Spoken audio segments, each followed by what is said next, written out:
Well, ang premise naman doon pagka daw po siya ipinapatay at ang sabi niya ang the one person who wants her dead si House Speaker Martin Romualdez. Totoo kayang may ganun? Kayo po ba naniniwalang may ganun na well, alam ko may mga political motives ang bawat isa pero to the point na may papatayin Vice President Sara Duterte. Tapos dahil meron siyang naiisip na may magpapapatay sa kanya, nagbilin siya pag siya napatay, patayin din si Pangulong Marcos, si First Lady Lisa Araneta Marcos at si Speaker. Bakit tayo umaabot sa ganun? Tingin ko,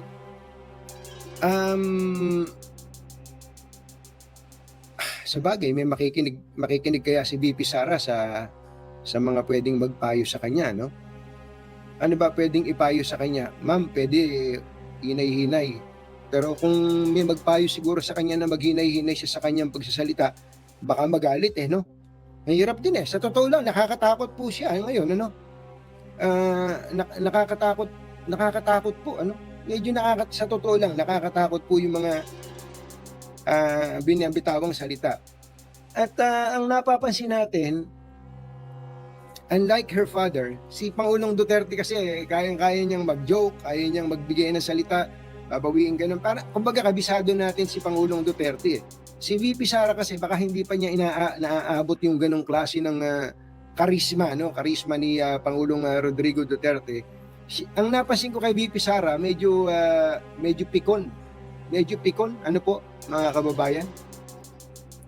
Mabilis po siyang mapikon. At ang problema po sa ating lahat, kapag tayo ay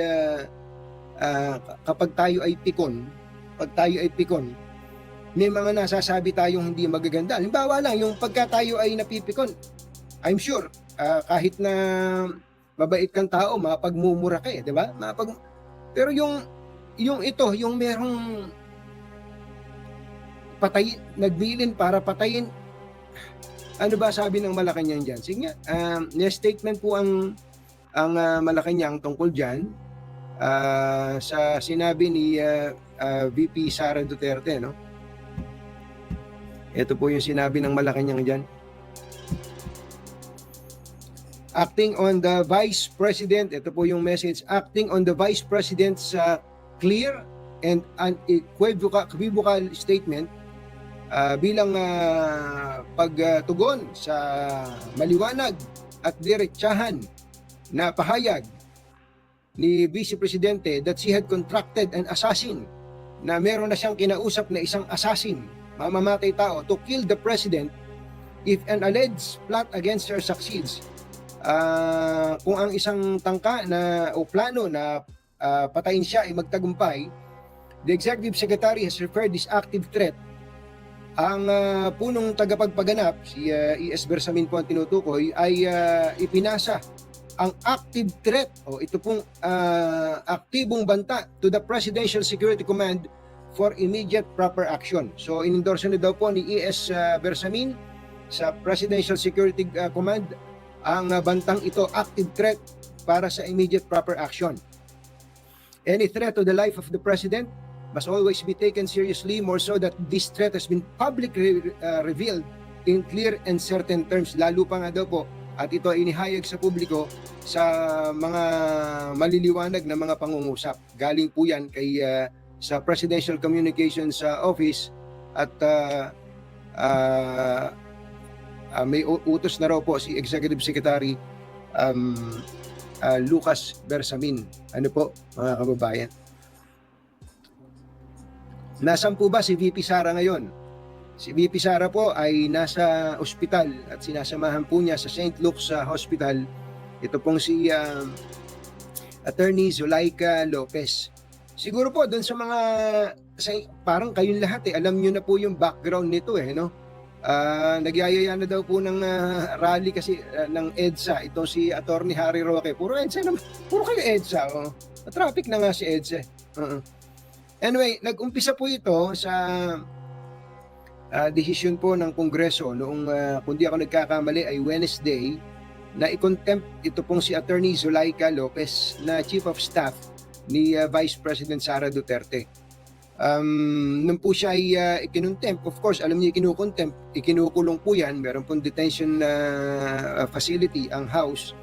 Nung pong kinagabihan po ng Huwebes, ay nagpunta si VP Sara doon sa Kongreso. So pinayagan po siya na bagamat lampas na sa oras ng dalaw, pinayagan po siya dahil Vice Presidente po siya na makausap si Attorney Zulaika Lopez. Ang gusto po ni VP Sara samahan po si Attorney Lopez doon po sa detention center hanggang sa araw ng Lunes, pero hindi po pumayag ang House dahil nga daw po may mga rules sila na sinusunod. So si VP Sara imbis na umuwi nagpalipas po ng gabi doon sa opisina ng kanyang kapatid si Congressman Paulo Duterte. Dahil ayaw pong umalis ni VP Sara sa Congress, medyo kinakabahan po ang House dahil magiging security issue daw po yon, considering may iba pang nire-request po si VP Sara. Isa po dyan ay ang payagan siyang mag-jogging sa paligid, etc. Ano po? So, ang naging ending po nun, mga kababayan, kagabi po, para, eto, klaro naman parang klaro ang statement ng Sergeant at Arms na gusto nilang para i-flash out ba ito si VP Sara para umalis na rin siya sa Kongreso, alisin na rin doon si Attorney Zulaika Lopez para po dalhin sa Correctional Institute for Women sa Mandaluyong. Ayun, humarang na po doon si VP Sara, nagsalita, nagpa-press con po sila sa pamamagitan po ng Zoom, ano po. At ayun, kaya nga po naalaman natin na kinuha pang abogado, tumatayo pong personal lawyer ni Attorney Zulaika Lopez, si VP Sara. Ewan ko kung hanggang ngayon meron po silang arrangement tungkol dyan.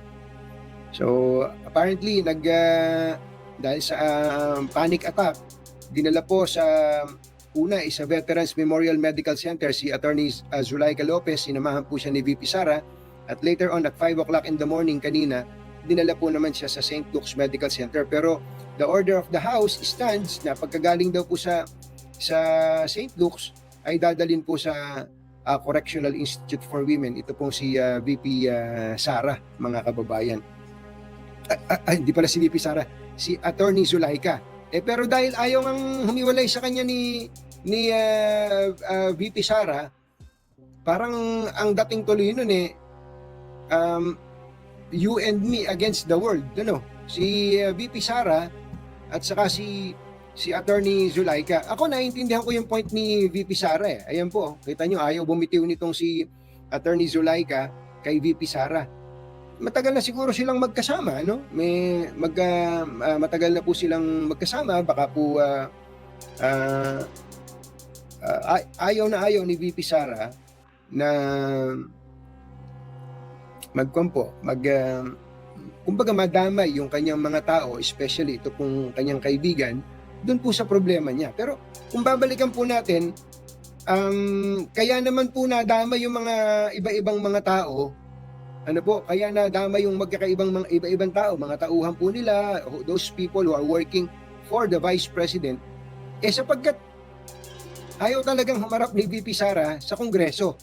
Pero ngayon, gusto pala niyang tumira sa Kongreso, magstay sa Kongreso. Ano po, mga kababayan? So,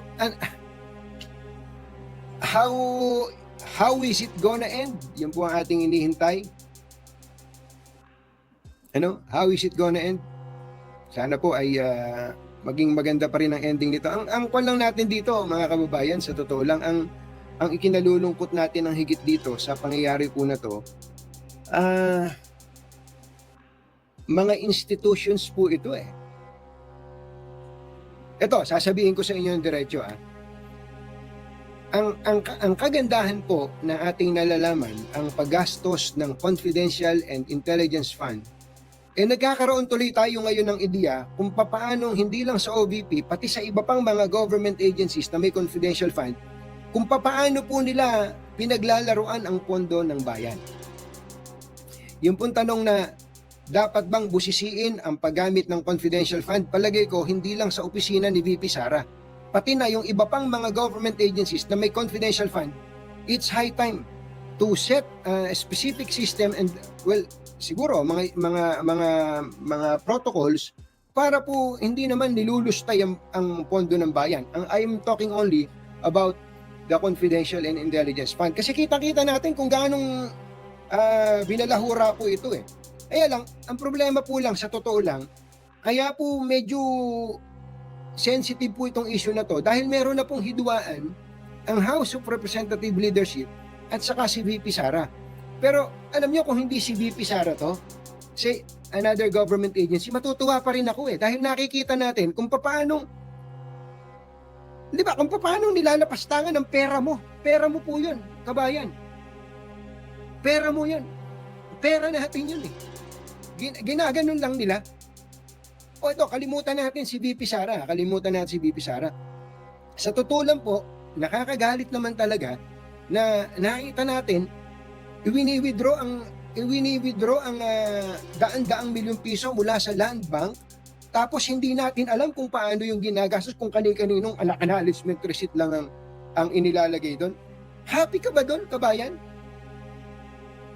But having said that, siguro it is high time na busisiin ang lahat ng confidential fund use ng iba't ibang mga government agencies. At kung meron ng House of Representatives na ganyan, dapat ay mabusisi din natin. Because no one is above the law. Hindi po ba? Ang problema po kasi, halimbawa, yung COA natin. Ang COA, huwag magagalit ang COA, ha? Ang problema po sa COA, may mga resident auditor po yan. Nasaan po ba resident auditor?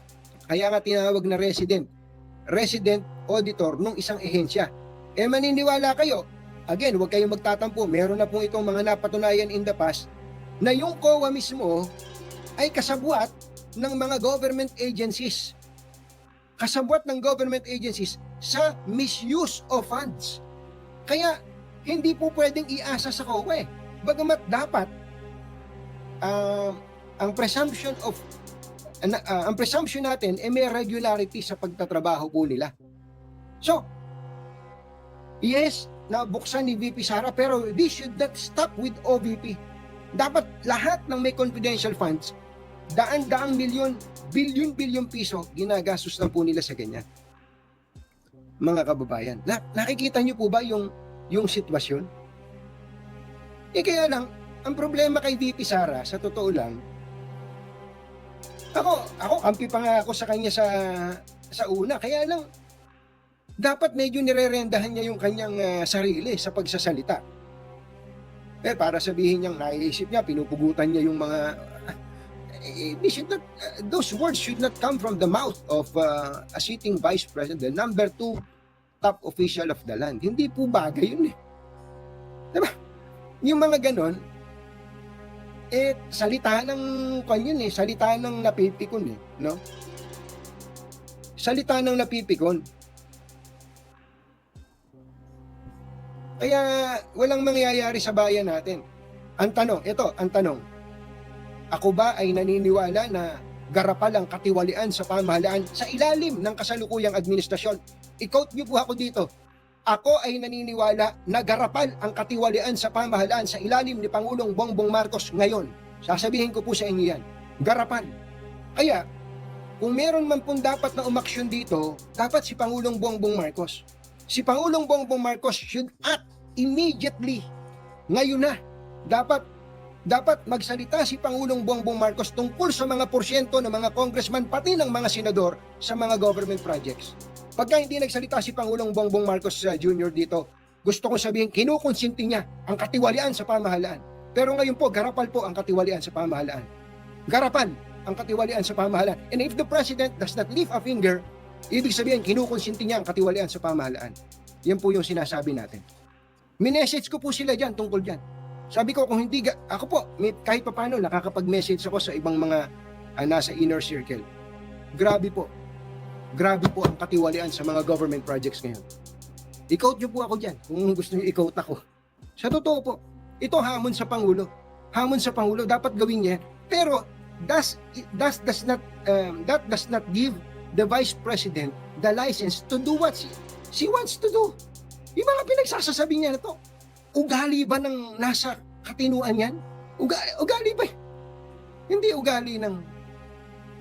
ugali ng mataas na opisyal ng pamahalaan yan. Hindi po, opo. Ako yun lang, ito, usapang diretsahan. Tantanan nyo na yung pagbili-bili ng mga projects.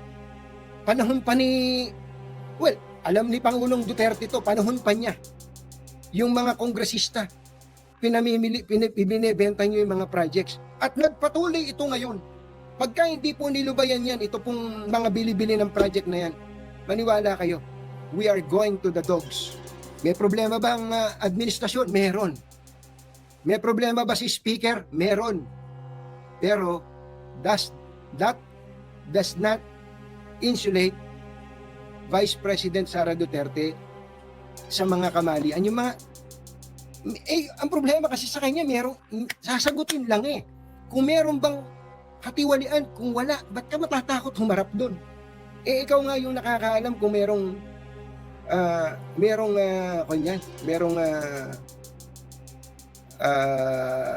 katiwalian yan o wala. Saka naman nakakita. Apat na withdrawal ng 125 million each, kalahating bilyon. Sasabihin nyo, hindi nyo alam kung yung mga papel na hindi dumaan sa inyo. Hindi po ba? Mga kababayan, ito po nangyari sa bayan natin, mga kababayan. Ito po nangyari sa bayan natin. Ayan. Pagka diehard Duterte ka, wala ka ng pakikinggan na katwiran ng kabilang panig. Pag diehard BBM ka, wala ka ng pakikinggan na katwiran ng kabilang panig. Ito na po nangyari sa bayan natin. Ito na po nangyari sa bayan natin, mga kababayan. Opo, yan na po nangyari sa bayan natin ngayon. Kawawa po itong bayan natin. Na-polarize tayo dahil sa mga leader na iniidolo ng karamihan. Hindi po ba? Ako, ang pangarap ko, matagal ko na itong pangarap sapagkat naniniwala ako na tama yung ginawa ni Senator Ping Lacson. Matagal ko ng pangarap na sana ay tanggalin ang discretion ng mga mambabatas, congressman at senador sa paggawa ng proyekto, sa bidding. Ewan ko lang kung may tumakbo pang congressman at kung may tumakbo pang senador. Tanggalan po ninyo ng discretion ang mga mambabatas natin sa pagturo ng mga project, pagturo lalo na ng mga kontraktor na gagawa ng project. Pagka po ganun, ewan ko lang kung may tatakbo pang congressman at senador. Yun ang pangarap ko. Sana mangyari yun. Pero mahirap eh. Mahirap mangyari. Alam niyo kung bakit mahirap mangyari? Sila magdidesisyon eh. Yun ang problema natin, mga kababayan. Parang, di ba? Parang kaya tumatakbo ngayon ng mga mambabatas, gustong maging congressman, eto pa, meron pang isang gusto si Ping Lacson na matagal ko nang gustong mangyari. Alam niyo po, kaya itong Ping Lacson na to, nanghihinayang ko kay Senator Ping Lacson eh. Sana si Senator Ping Lacson ang naging presidente ng Pilipinas eh.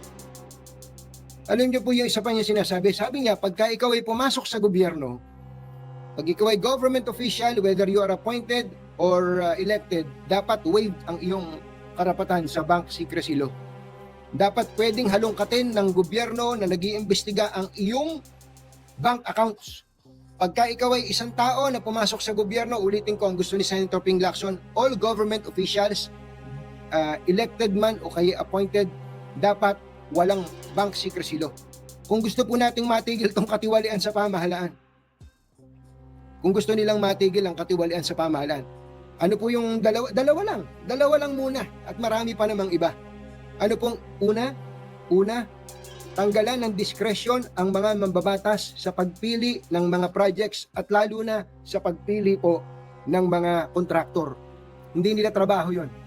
Number 2, dapat pag opisyal ka ng gobyerno, gaano mang kataas ang posisyon mo sa gobyerno, gaano mang kababa ang posisyon mo sa gobyerno, dapat waived ang iyong karapatan sa bank secrecy law. Dalawa lang.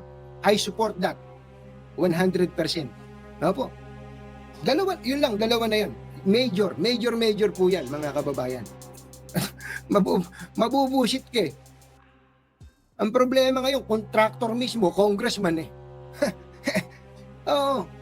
Ay, nako mga kababayan. Nakakalungkot.